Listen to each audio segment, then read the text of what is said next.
4:45 in the morning. Poland's still asleep. The sky's black, no stars, just dark.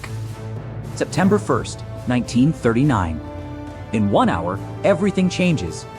Not just for Poland. For all of us. You ever wonder how it starts, a war like that? It doesn't roar in. It creeps. Quiet at first. Then all at once, this is that morning. The one nobody forgot. Hitler had this look in his eyes, people said. Like he was looking past you, past today, into something bigger. He thought Poland was nothing, a speed bump. Thought he'd roll right through, and the world would just shrug. And honestly, he almost got that part right, because everyone saw it coming. England, France, the whole damn continent.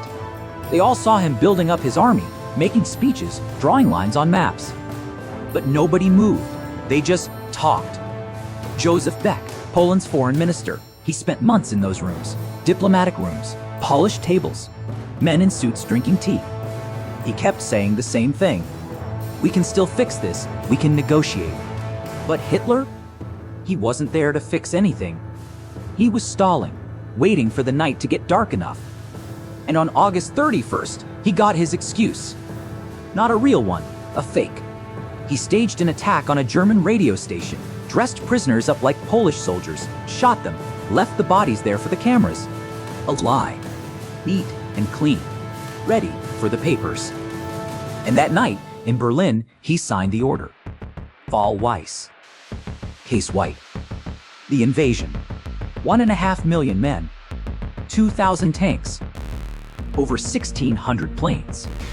All of them aimed at one border. One country that didn't even know it was about to die. And the Polish people, they were in bed. 4:45 a.m. The battleship Schleswig-Holstein fires the first shot. A Polish fort called Westerplatte. Less than 200 guys defending it. The shells come in like thunder. Buildings just fold. Dust and smoke everywhere. And that's it. That's the moment. The war starts right there. By sunrise, German planes own the sky. Stukas. You know that sound, right? That siren they put on them? It wasn't an accident. They built it that way. To scare you before the bomb even drops.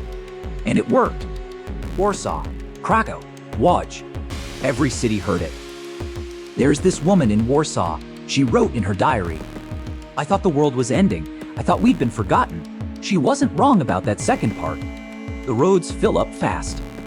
Families running with whatever they can carry. A suitcase, a blanket, a kid under one arm and a photo in the other hand. There's this farmer, lives outside Krakow. He's standing in his field when the tanks roll past. Just standing there, staring. His son's pulling on his sleeve asking, "Papa, what's happening?" And the guy doesn't say anything. Because what do you say? Nobody knew, not yet. This isn't war yet. Not to them. This is just impossible. The Polish army, they fight back. God, do they fight?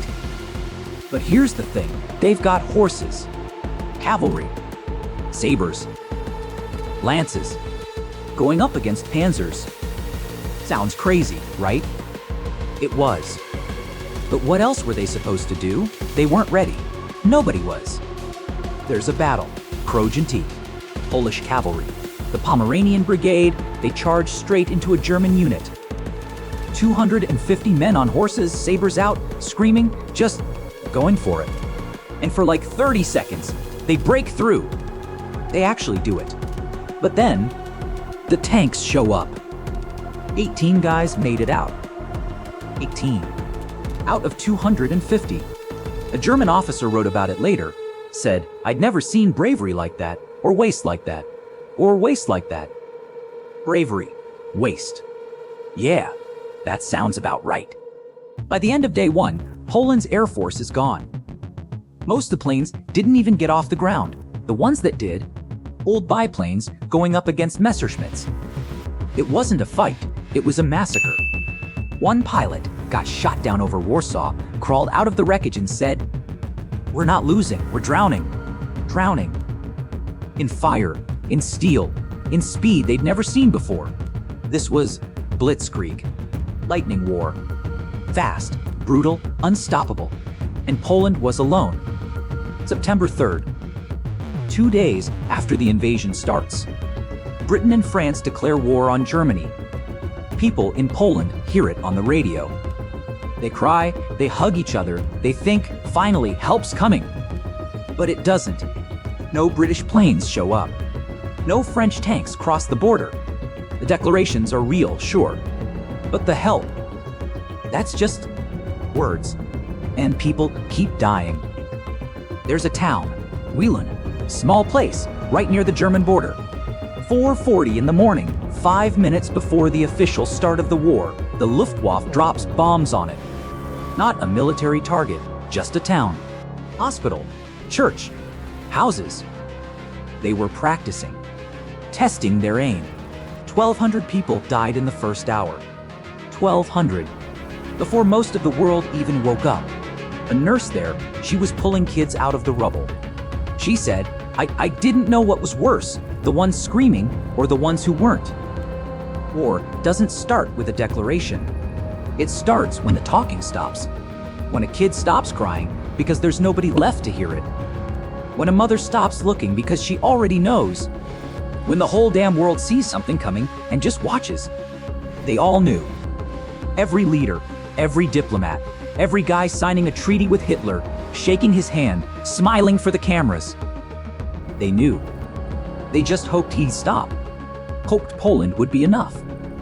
Hoped they could buy time. But you can't buy time. Not from a man like that.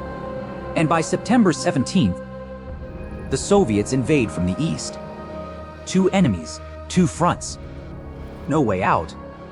The Polish government runs. The army falls apart. Warsaw holds on for a few more weeks, but it's over. Poland falls in 35 days. 35. 6 million Polish people dead before it's done. 6 million. Half of them Jewish. And the war. The war's just getting started. September 1st, 1939. Just another Friday. Until it wasn't. Poland was the first. But it wouldn't be the last.